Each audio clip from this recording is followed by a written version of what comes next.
My name's Sam. My name's Evan. And I'm a Jew. And I'm a Gentile. And this is our podcast. And today we have Loay Alshareef. Loay, could you introduce yourself to the people real quick? I'm a Gentile too. I'm not a Jew. So my name is Loay Alshareef. I'm a peace advocate and content creator on social media. And I flew all the way from Abu Dhabi to Ohio to speak about the Abraham Accords, defend the Abraham Accords with all my soul and might, and to answer questions from American students on campuses about the Accords. All right, awesome. We really appreciate you being here, so thank you for coming very much. Thank you. From your experiences, what are most persistent misconceptions Jews have about Islam? I think many Jews, they fall into the confusion between radical Islam and Islam. And it's because radical Islam speak louder, and unfortunately they have the, I don't want to say the upper hand in media, but unfortunately they have the louder voice. And many people think that all Muslims are radical, which is absolutely incorrect. But it's also up to the moderate Muslims to speak up, and moderate Muslims are not speaking up enough. I think when you say you have a problem with Islam as a faith, that's problematic. But if you say, I have a problem with the radical Islam, that is fine and that is correct. And many Muslim countries have a problem with radical Islam. So the differentiation is very important in this context. Yeah, one thing I always try and preach the same thing is demonstrate disdain for radical Islam, and regimes don't just demonstrate disdain for Islam. For people when we're tabling and just trying to educate people, it's like one of the worst things we can do, and we don't want to represent ourselves that way either. True. And there's also just like a lot of generational hate that goes into these kinds of things, and it takes time for those ties to break almost, and for those what would you say? Just like to break the cycle, basically, break the cycle of hatred almost. Sure. It takes time though. Evan? Yeah, I would agree with that, but kind of compounding on that, what would you say the flip of that though? What would you say Muslims have, or Muslims commonly hold against Jews or Judaism? You have so many denominations in Islam, and you have so many school of thoughts. And I will tell you what the radical ideology, or what radical Islam believes of Jews. It takes all the verses in the Quran that criticizes Jews as literal. They are applicable to all Jews. So they are not contextual, and that's a big problem, because you also have some verses in the Torah that criticize Jews or the wrongdoers among the Jews.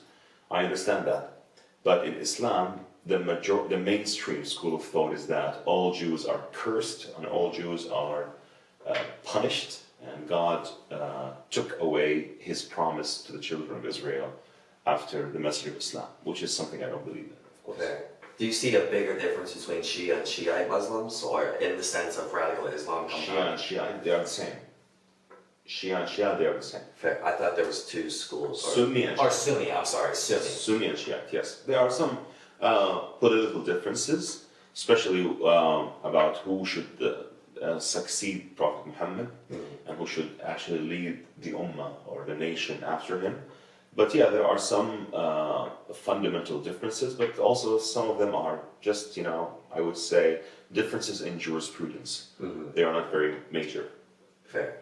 And then how would you kind of like bridge the gap between Jews and Muslims and Jews? What would you say would be the big thing like for you? Focusing on the commonalities that we have, the values that many of us believe in, and also scripture is very important. In my opinion, I believe religion is part of the solution, not part of the problem.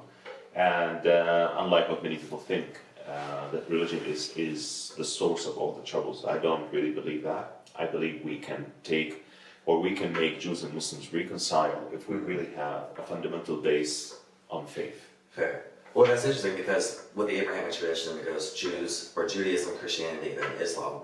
But then, there's a real argument to be made that Judaism and Islam is much closer than Christianity. You have the dietary laws and stuff like that, kosher and halal and stuff like that. So to your point of trying to bridge what makes you guys so similar, I think is very important. Yes. Because just look at kosher laws versus halal, stuff like that. Like what you guys can eat, really begins with Judaism, and Christianity, in my opinion, doesn't really kind of expand upon that, but from what I know, Islam does kind of try to expand. At least I'm talking a little more about dietary laws, but just, and then you have, with Judaism and Islam, it's truly a monotheistic religion. Like the Prophet Muhammad was just a man, in Judaism, the closest they got to a Messiah was arguably King David. Like he was called David the Orthodox. So definitely trying to find the commonalities between the two, I definitely think would help, at least That's the key in my opinion. That's what I do on social media by presenting the commonalities and showing people how common we are and how we can build our common future based on these shared values rather than focusing on our differences. Fair. Do you find that people are surprised when they hear how similar the two are? Some are and some aren't. Some are, yes, but some still they are slaves to the political situation in the Middle East. So they always revolve around this. They read even the Quran using their political lens. So they don't. Sometimes they like the vision is obscured. It's like the vision is blurred. It's obfuscated. It's not visible. I always say that this is very important for people to know. But this is why we speak up, in order to tell people that there are many commonalities, that we share lots of values, that we are so close together, and at least we try. When do you think that this political focus on reading the Quran and Islam in general made the switch to, again, reading the Quran with a political focus rather than a more religious one where we share a lot of culture and share a lot of identity? When do I think that started? Yeah. After the rebirth of Israel. Okay. That made a big reconsideration of so many Muslims to reread the Quran, or to classify Jews as enemies, and then bring back texts with old school thoughts, and also bring Christian anti-Semitism from Europe, make it marry Islamic anti-Semitism, and then also you have a third partner now, which is like the far left. All of this leads to what we're seeing today. I believe so many Muslims, they got their rhetoric about Jews from the Christian anti-Semitism that came from Europe. Like Jews killed Jesus, the protocols of the Elders of Zion, which were so big, by the way, in so many TV series in the Arab world. I will say that, unfortunately, the book, The Protocols of the Elders of Zion, is still one of the fastest selling books in so many Arab book fairs in the Arab world. Interesting. How do you yourself define Zionism, and how do you view Zionism as a whole in the Middle East? I don't have a personal definition of Zionism. I have the real definition of what Zionism is. Zionism is a national movement. It can be identified, or it can be defined in one single line: the right of the Jewish people of self-determination of their ancestral homeland. That's simple, basic, and elementary. You don't have 2 or 3 lines to identify what Zionism is. The fact that Zionism defines that Jews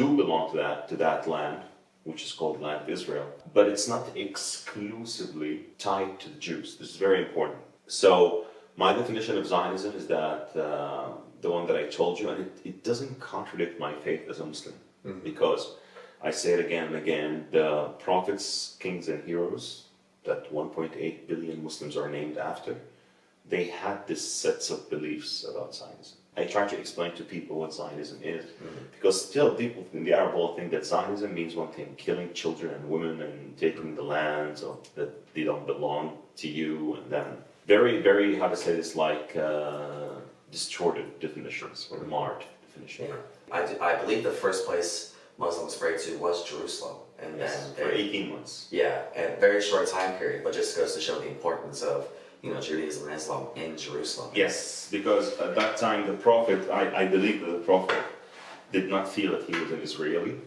and he felt that he's not connected to Jerusalem, which is true. This is why he felt that he's connected more to Mecca, because Mecca in our faith is the place where Abraham and Ishmael built the cubicle house we call Kaaba.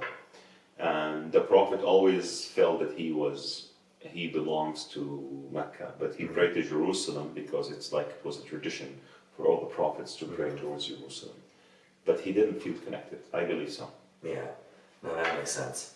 How do you think we should, as college students in America, address a lot of misconceptions about Zionism in terms of where it came from and what it truly means? So something I get a lot from a lot of more liberal students who are further on the left is Zionism was created by the white man. It's a European idea. It wasn't it just was a political movement that just happened out of nowhere so we could have self-determinance and governance and sovereignty over the land of Israel. So what are some interesting ways that students like me could address situations like that, where it's we don't really know what to say, and we don't have too much education necessarily on where Zionism came from, but we are Zionists. So how do we address that? By addressing historical facts about Zionism. I believe Zionism did not start with a white European man. Zionism started with Moses. Moses' mission was to lead the children of Israel out of Egypt to Uganda or Argentina. I have no idea. Oh, really? Yeah. To the land of Israel, to the land of milk and honey. I'm sorry, I wasn't even. Yeah, I'm saying just like it's like people still associate Zionism with the 19th century movement, but this is absolutely false. And education is very important. Educating students, telling them factual, historical facts. It's very important, in my opinion, when people say, "Why you're talking about history a lot?" Because if you don't understand the past, you'll never be able to deal with the present and the future. So it is very important to explain historical facts to those who are confused, I would say, about Zionism. So I'll just give you an example of Moses, and I give you an example that has a consensus between Muslims, Jews, and Christians. Okay. So, continuing on the historical fact, to Sam's point as well, one of the big things I feel like people want to talk about is you look at, the 1920 Balfour Declaration, then you have the Arab revolts, you have the white paper and stuff like that. So when you look at, the peace deals that were done and stuff like that, how would you try to condense, what the Balfour Declaration was, the Arab revolt in 36 to 39, you have the white paper. How would you try to tell college students that there has been many peace treaties put on the table and arguably that were more beneficial to the Arabs in the area at the time because they weren't called Palestinians yet. They were, that term, 1964 with PLO and stuff like that. So long story short, how would you condense, the peace treaties from the 20 to 48, I believe, with the partition plan? By showing facts about the peace agreements that were presented from 1947, the partition plan, to the peace to prosperity by Jared Kushner in 2019, and 2008 the Ehud Olmert plan, and then also they had a 2000 opportunity that was the golden opportunity that was missed, in my opinion, Clinton-Barack or Barack-Clinton deal. So by showing facts, and it's very important also, my advice to my Jewish students, it's very important to rely on your non-Jewish allies. Because when it comes from an Arab, it's different than when it comes from a Jew. Not being racist, but I'm just being very, because some students wouldn't accept that if it comes from an Israeli or a Jew. They think we're like Mossad Nation or something like that. Yeah, but it's very important. It's very important that you explain facts, and this is how I use my social media. I always say I focus on showing facts. That's awesome. Yeah, unfortunately, I feel like in today's day, facts are so distorted that it's... So it seems like Palestinians, like when you look at, 10/7 specifically, Black Lives Matter had pictures within hours of the hang gliders. So it seems like they're a form of resistance fighters, and anything they do is against the colonizer, and you'll hear this a lot, how we choose to resist isn't up to you. But then from Israel, everything they do is scrutinized as a colonizer, aggressor. So why do you think the imbalance between, giving more, room for Palestinians or Hamas fighters to, commit these atrocities, but then when Israel, puts their hand up and says, all right, we made a mistake, there seems to be more, Because Israel is a democracy, and those who say how we resist, it's not up to you to decide, then how Israel responds is not up to them also to decide. It's very important. And I believe 2 words explain why many people justify what the Hamas, I don't want to say the Palestinians, what Hamas is doing. European guilt, or the Westerners' guilt, that they feel that they've been colonizing many nations, and this is like they don't want to stand with any entity that is accused of being a colonialist, expansionist state. I was in South Africa, and the buzzword in South Africa was apartheid. So we defeated apartheid in 1994, and we're not going to stand next to Israel in this war that is being fought, and the apartheid that is being, how the Palestinians are being treated with. So we just want to distance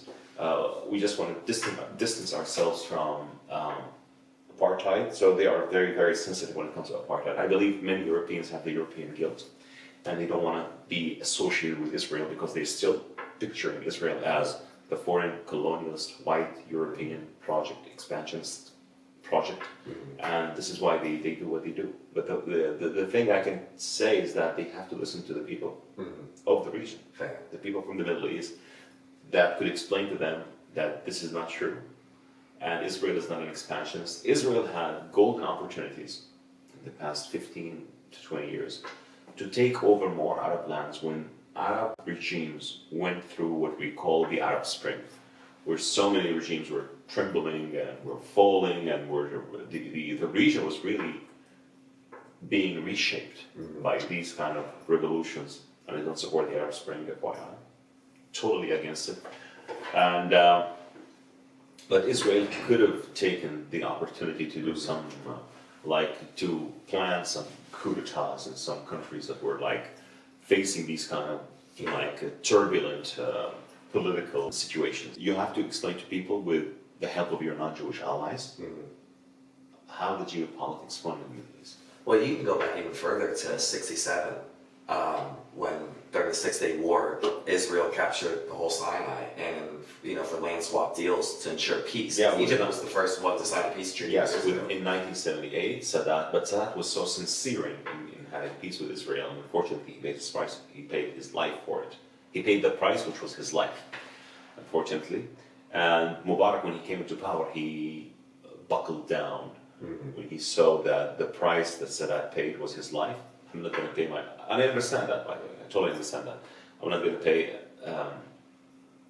the same price. So he wanted to water down the peace treaty. That was unfortunate because Egypt and Israel could have been like the real superpowers in the region if they came together, but that's not the case, fortunately. So the most important thing is that, as you said, Begin, when he made peace with Egypt, he gave up settlements in Sinai.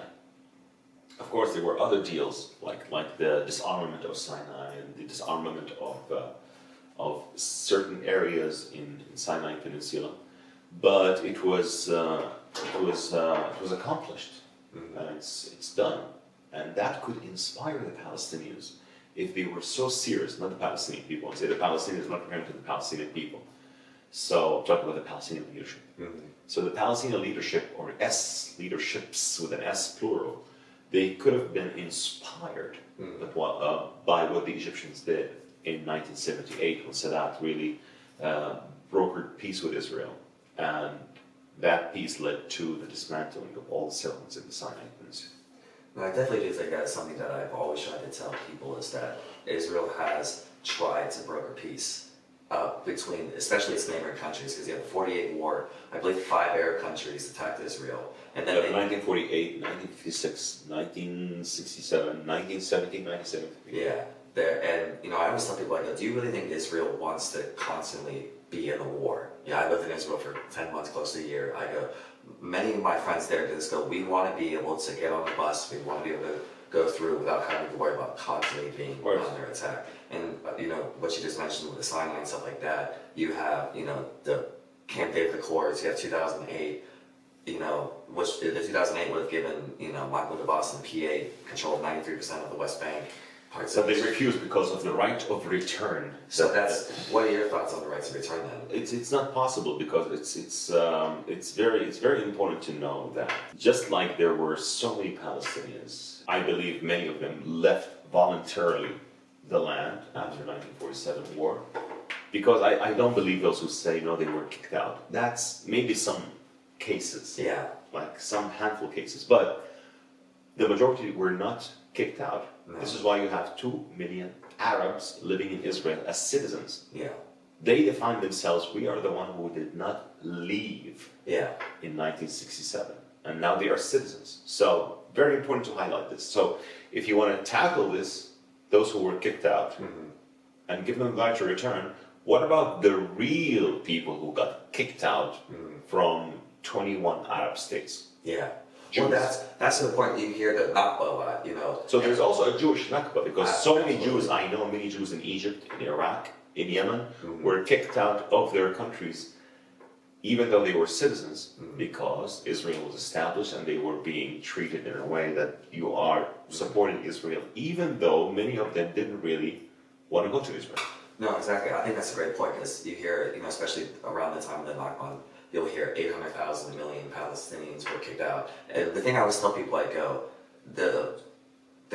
Israel knew that they were going to be attacked. I believe May 18th was the declaration day for Israel, and they were attacked much not long afterwards. Arabs in the surrounding countries told the people there to leave because there will be a quick and decisive victory. Israel will be wiped out. So then They lived on a promise. Yeah. So because they knew they'd come back, and yes, sure, were some forcibly kicked out? Yeah. But I would say of the 800,000, I don't want to put a number on it, but I do think within a historical context, Arabs, the surrounding Arab countries, told them to leave because they'd come back. And then to your point, I do not believe in comparing apples to apples, but another 800,000 Jews were kicked out of the Middle East. But they moved on. Yes, and I don't say they assimilated because they're in Israel, they're ancestral homeland, but they came. Half of the majority of Jews in Israel are Mizrahim. So I do think that's important. Yes. How important is it for Israel to normalize relations with Arab countries and how important for the stabilization and the snake bottleneck around Iran if Saudi Arabia joins the Abrahamic Accords? How would that transform peace in the Middle East? So I personally believe Saudi Arabia will join the Abraham Accord sooner or later, but Saudi Arabia has put so many conditions. Especially the biggest condition is the two states, like the Palestinian state. But even when Saudi Arabia talks about the Palestinian state, it's not the same Palestinian state that Hamas wants. Because Saudi Arabia and France and other Arab states like Egypt, UAE, and even Qatar, they all approved on a demilitarized Palestinian state. But Hamas leaders who live in Qatar, they don't approve that. That's the predicament. That's the predicament where you have like 4 Arab states, including the one that is hosting Hamas, which is Qatar. I do hope that Qatar one day joins the Abraham Accords. Who knows? I do hope they play a positive role in bringing peace into the region. And if I would say that Saudi Arabia wants to have something for the Palestinians because the Crown Prince is a very ambitious young leader who no one wants to portray him as a traitor, because he is not. And also he is like the de facto custodian of the 2 holy mosques, and he's a great leader, he's loved by everyone. But I'm just saying that 2 states is not really reasonable. It's not applicable. So there has to be some sort of a solution, but I believe eventually with a strong America and a strong president in the White House, many things can happen. And I'm very optimistic about that, but not the 2-state solution. 2-state solution, because even when you hear the word occupation in the Arab media, it's a very delusional term. When you think of occupation, you would think that, oh yeah, Gaza and the West Bank. No, but many people in the Arab media, when they talk about occupation, they mean, especially Hamas, they mean the annihilation of Israel. Correct. Yeah. Yeah, but they talk, oh, every country has the right to resist occupation, but Gaza was not occupied for October 7th. But they are playing with words, because occupation to them is that as long as Israel is there. Yeah, but they are radical Islam is very evasive. So Qatar funds Al Jazeera.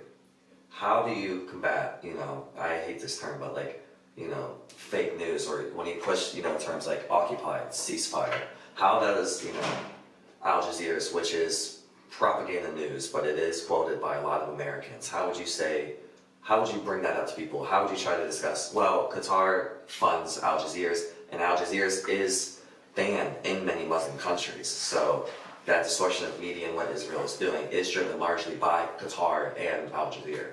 That's a very interesting question. I would say that Al Jazeera is part of the problem, not part of the solution.